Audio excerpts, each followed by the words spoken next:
welcome to Tuesdays with the Pilgrim, as we continue our journey with Chapter 6, Parts 3 and 4. Part 3, The Valley of the Shadow of Death. At the end of the Valley of Humiliation was another valley called the Valley of the Shadow of Death. It was necessary for Christian to pass through it, because it was the only way to the celestial city. This valley was a very solitary place. The prophet Jeremiah describes it as a wilderness, a land of deserts and pits, a land of drought and of the shadow of death, a land that no one, except a Christian, is able to pass through, and where no one lives. Here, as you will see, Christian's testings were even more severe than those he had encountered with Apollyon. I saw in my dream that when Christian reached the borders of the shadow of death, 2 men met him. They were descendants of the spies who had brought back an evil report of the good land, and they were in a hurry to go back. "Where are you going?" Christian asked. They answered, Back, we urge you to follow us if you prize either life or peace." "Why, what is the matter?" "Matter? We are going along the same way you are going, and went as far as we dared, almost past the point of no return. If we had gone just a little further, we would not have made it back here to bring you the news." "But what have you met with?" "Why, we were almost in the valley of the shadow of death, but just by chance we looked ahead of us, and could see the danger before we came to it." "What did you see?"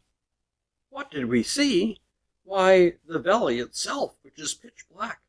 We could see hobgoblins, satyrs, dragons of the pit. We could also hear that in the valley continual howling and screaming. It sounded like people in indescribable misery who were bound in affliction and in chains. We also saw the depressing clouds of confusion hanging over the valley, and death, with wings spread, was hovering over it all. It is absolutely dreadful and in complete chaos." "From what you have said," replied Christian, "I'm still not convinced that this isn't the way to my destination." "Have it your way," they said, "but we won't choose it for ourselves." So they left, and Christian went on his way, with his sword still drawn, for fear that he might be assaulted. I then saw in my dream that there was a very deep ditch along the right side of the valley, as far as it reached. It is into this ditch that the blind have led the blind throughout the ages, and there both have miserably died. I could also see that on the left side was a very dangerous quagmire. Even a good person, should he fall in, will find no bottom for his foot to stand on. King David once fell in here, and no doubt would have suffocated, had not he who is able mercifully plucked him out. The pathway was so narrow that Christian had to be very careful. When he tried in the darkness to avoid the ditch on the one hand, he almost fell into the quagmire on the other. However, when he tried to escape the quagmire, unless he used great caution, he nearly fell into the ditch. He went on this way, and I heard him sigh bitterly. For in addition to the dangers already mentioned, the pathway was so dark that often, when he picked up his foot to go on forward, he had no idea where he would step next. The mouth of hell was beside the way, about midway through the valley. "Poor man, where are you now? Your day is now night. Good man, don't be downhearted, you are still aright. Your way to heaven lies by the gates of hell.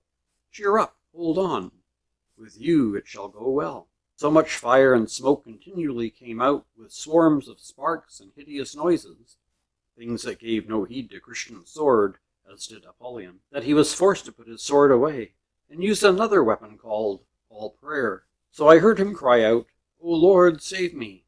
He continued praying like this for quite a while, but the flames kept reaching out toward him, and he heard sorrowful voices and rushing sounds around him.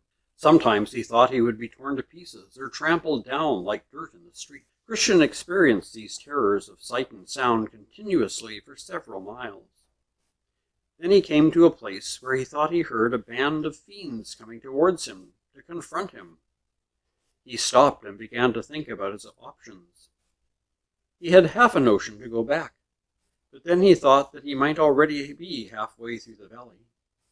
He remembered also that he had already met and overcome many dangers, and it dawned on him that going back might be much worse than going forward.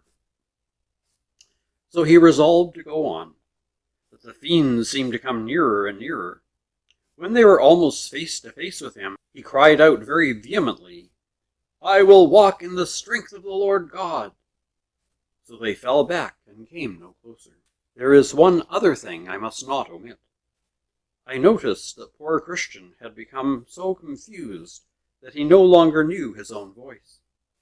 This is how I noticed it. Just as he was passing the mouth of the burning pit, one of the wicked creatures crept up behind him and whispered many grievous, blasphemous suggestions in his ear.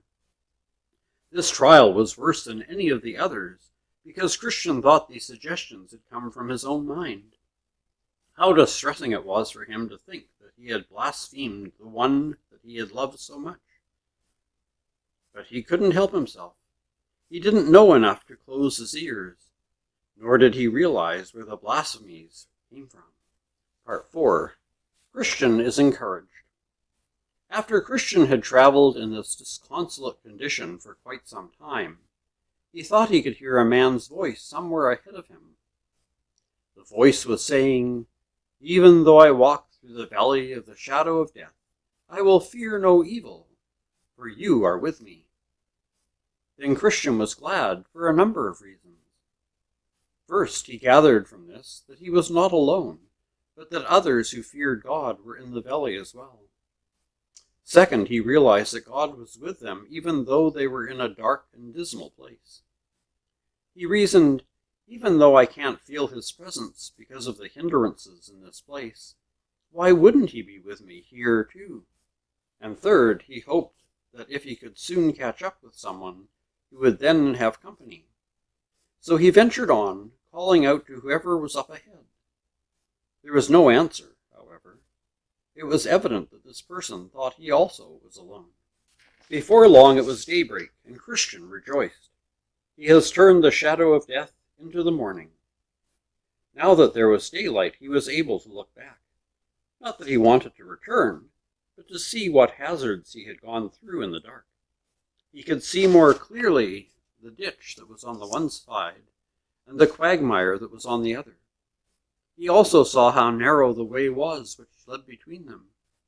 He could see the hobgoblins, satyrs, and dragons of the pit, but they stayed far away after daybreak, and would not attempt to come near.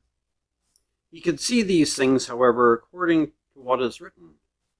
He reveals the deep things of darkness, and brings deep shadows into the light. He had feared them so greatly, but he could now view them clearly in the light of day. Looking back, he was deeply moved by his deliverance from all the dangers he had encountered on this desolate way. The sun's rising was also another mercy to Christian, for though the first part of the valley of the shadow of death was dangerous, the second part which he now faced was worse.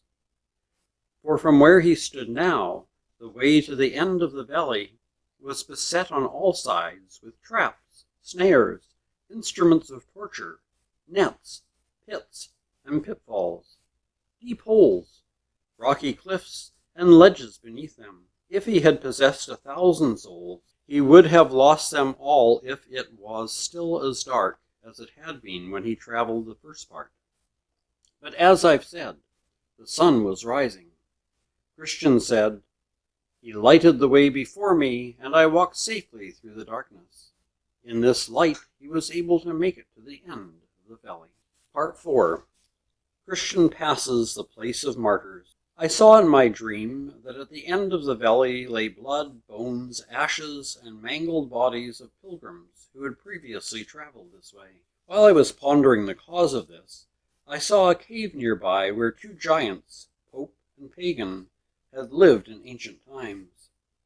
By their power and tyranny, the men whose bones, blood, and ashes lay there were cruelly put to death. I wondered why Christian was able to pass by there with such little danger. But then I learned that Pagan had long since died, and that although still alive, the other was very old.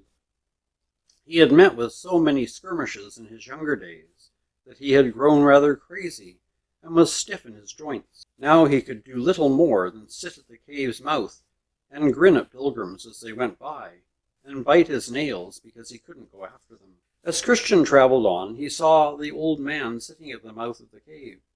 He didn't know what to think, especially when he heard him say, "You will never mend your ways until more of you burn." Christian held his peace, however, and went by unharmed. Then Christian sang, "O world of wonders, I can say no less, that I should be preserved in the distress that I have met with here. O blessed be the hand that from it has delivered me. Dangers in darkness, devils, hell, and sin did surround me while this vale I was in. Yes, snares and pits and traps and nets did lie about my path, so that vain, foolish I might have been caught, entangled, and cast down. But since I live, let Jesus wear the crown."